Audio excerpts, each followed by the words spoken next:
Good evening, chiefs, matriarchs, all the Squamish chief and council. Thank each and everyone for coming here this evening for your participation for this meeting.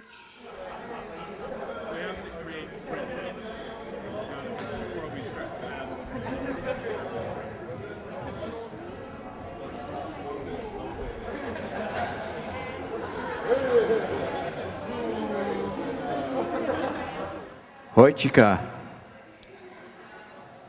like to thank each and every one of you for answering the call to come out this evening. We have a little bit of work that we wanted to do this evening on behalf of the family, Squamish family, that is, our family. Tonight is about basically setting up a process for family meetings, and we have Monica and Faye sitting here. Give a quick wave. Good evening, ladies. We want to encourage you to make your way over to see these ladies at some point this evening, if you haven't already done so, to sign up and to find out how we could start scheduling meetings with your families. These are important times that we walk this earth. This is not something new that we are bringing forward. 1968, a letter was written by the then chairman of council, Simon Baker Khatlacha, to the Department of Indian Affairs, laying out the agenda that has continued from not only during that time and day, but throughout the history of our people. The desire of our leadership to take control of our destiny. It is time.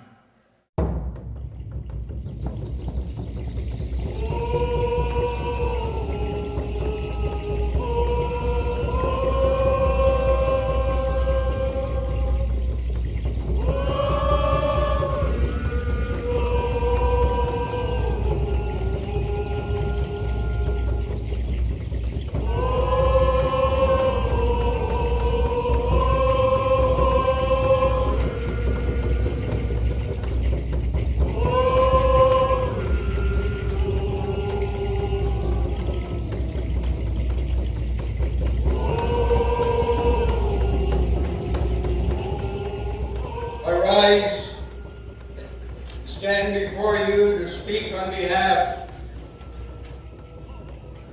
of a young man and a young woman who I have not yet met. To speak on behalf of a young man and a young woman I don't even know yet.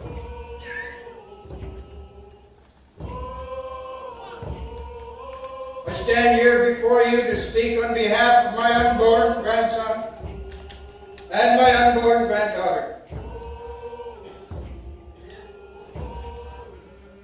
Indeed, I stand before you to speak on behalf of the Squamish people and all the unborn generations yet to come. Hoichika, Chinkomant Omi. I feel very optimistic about our future, and I hope that this has generated a lot of questions and comments and input from each of you. This was just an introduction to the multitude of projects that are on the go, bringing them together to present to you a vision for our future. The feeling that I have now in my heart is for those ones that I sat around the table with a long, long time ago, and thanking the young people of today that they have followed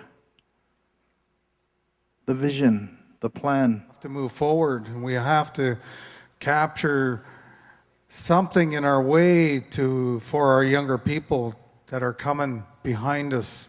And I also think about that for my children, and so that they also have a future. I thank our Squamish ancestors. Because of them, we are all here today. Just like any other mother, I'm always looking for different ways for housing, and to see new housing being built is a plus for me.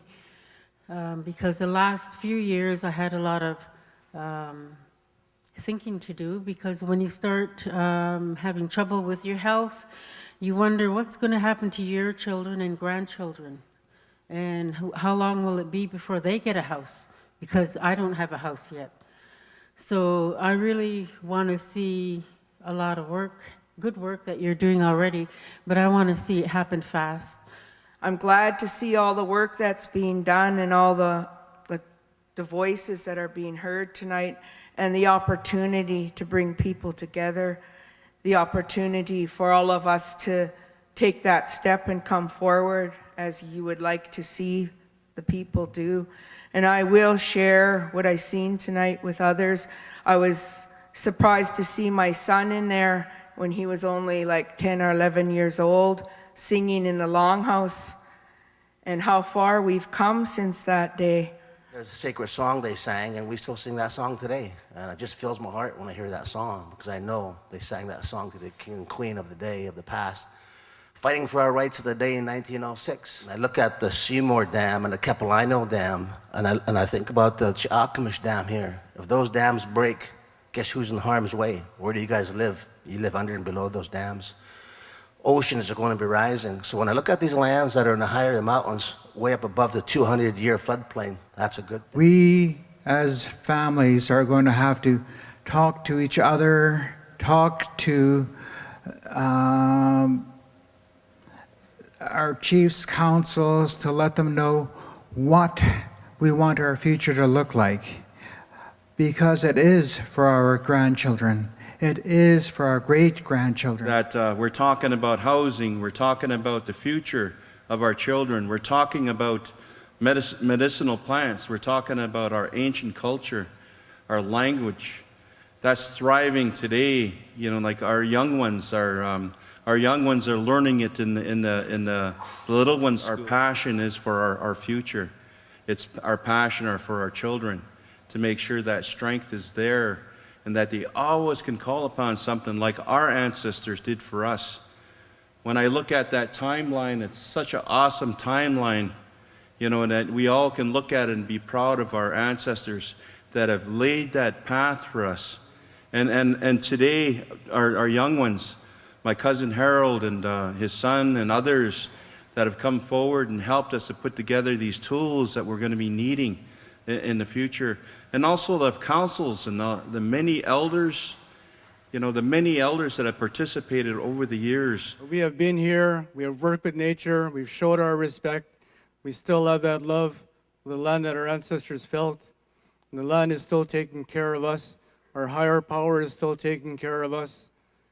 We just need to rebuild that belief. Believe in ourselves, encourage young people to believe in themselves. As we move forward, we keep continuing to do the work. And it seems like we're moving slowly. It feels like nothing is being done and nothing is happening.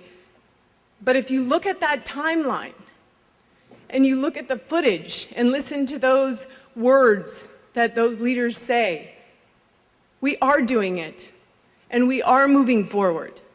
I encourage all of you to go back to your families, as I will, and talk about it. Find out what the questions are. Figure out what we need to do to make sure that everything keeps moving forward.